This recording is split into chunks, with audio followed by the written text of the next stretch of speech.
اور اس نے ترکی کی کمان سنبھالتے ہی تمام دینی اداروں پر پابندی عائد کر دی۔ عربی زبان پڑھنے اور پڑھانے پر پابندی عائد کر دی گئی، حتیٰ کہ عربی زبان میں اذان دینے پر بھی پابندی عائد کر دی گئی۔ عورتوں کو حجاب پہننے کی اجازت نہ تھی۔ ترکی کی فوج میں 80 سال تک نماز پڑھنے پر پابندی عائد کی گئی، جو رجب طیب اردگان کے دور میں ختم ہوئی۔ مصطفیٰ کمال اتا ترک کے دور حکومت میں ترکی میں عربی زبان کی تعلیم و تدریس پر مکمل پابندی عائد تھی۔ سینکڑوں علماء نے اس نقطۂ نظر کو مسترد کیا تو ان کو پھانسی دے دی گئی۔ لوگوں کو حج و عمرہ کی ادائیگی سے روکا جاتا تھا۔ مصطفیٰ کمال کے دور میں اتنا ظلم تھا کہ لوگ چھپ کر نماز ادا کرتے تھے، اور اس دور میں اگر کسی شخص کی جیب سے اسلامی سال کی جنتری نکل آتی تو اسے جیل ہو جاتی تھی۔ مصطفیٰ کمال پاشا نے مغرب کی تقلید اور تائید و حمایت کے لیے مذہب سے نفرت کو سیکولرزم کی تعریف قرار دیا اور اسے ہر شعبہ زندگی سے خارج کر دیا۔ اس نے ترکی کو مغربی ممالک کے ہم پلہ بنانے کے لیے سب سے پہلے اسلام کو زد پر رکھا۔ مدارس کو بند کر دیا گیا، قرآن کریم کا پڑھنا اور تعلیم دینا جرم قرار پایا۔ مساجد میں عربی زبان میں اذان دینے اور حج کی ادائیگی پر بھی پابندیاں لگا دی گئیں۔ عورتوں کے لیے پردہ موقوف کر دیا گیا۔ مرد و خواتین کو جبراً مغربی لباس پہننے پر مجبور کیا گیا۔ ترکی ٹوپی ممنوع قرار دے دی گئی۔ نام اختیار کرنے کا ایک نیا سلسلہ شروع کیا گیا اور وہ نام رکھے جانے لگے جن سے کبھی مسلمان ہونے کی بو نہ آئے۔ اسلامی کیلنڈر کا خاتمہ کر دیا گیا۔ اسلام کے آئلی قوانین ختم کر کے اس کی جگہ سوئس قانون کو آئین کا حصہ بنایا گیا۔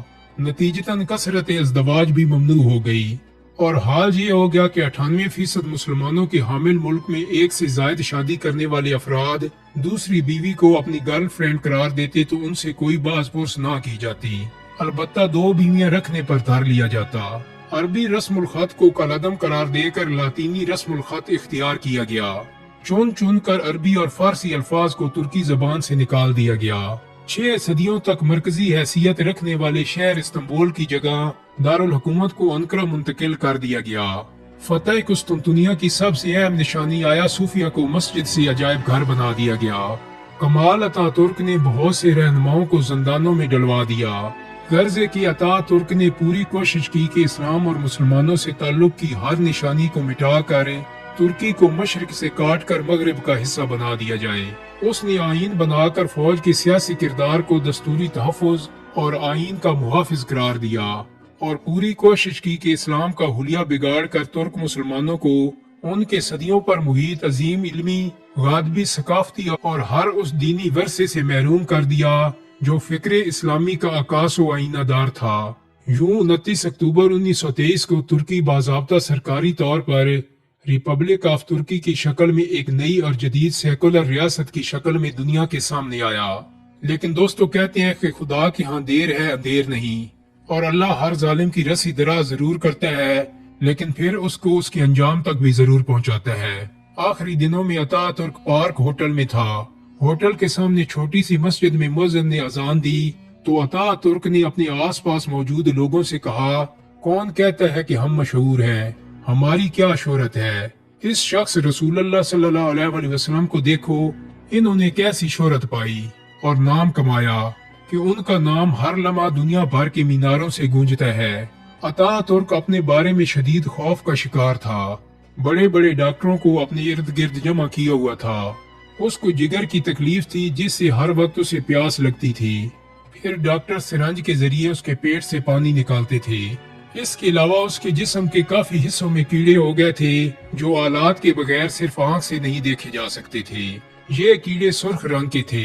ان کیڑوں کی وجہ سے اس کو خارش اور کھجلی کی بھی سخت تکلیف تھی، حتیٰ کہ عیادت کے لیے آنے والے سفیر اور غیر ملکی وفود کی موجودگی میں بھی وہ اکثر کھجلی میں مشغول رہتا۔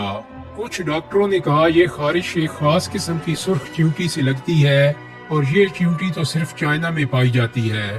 دوستو اتا ترک 1356 ہجری سے 1358 ہجری تک اسی حالت میں رہ کر 16 شعبان 1358 کو ہلاک ہو گیا۔ مرنے کے بعد اس کی نماز جنازہ کے حوالے سے شدید اختلافات سامنے آ گئے۔ وزیر اعظم چاہتے تھے کہ ان کی نماز جنازہ نہ پڑھی جائے، جبکہ آرمی چیف کی رائے تھی کہ نماز جنازہ پڑھی جائے۔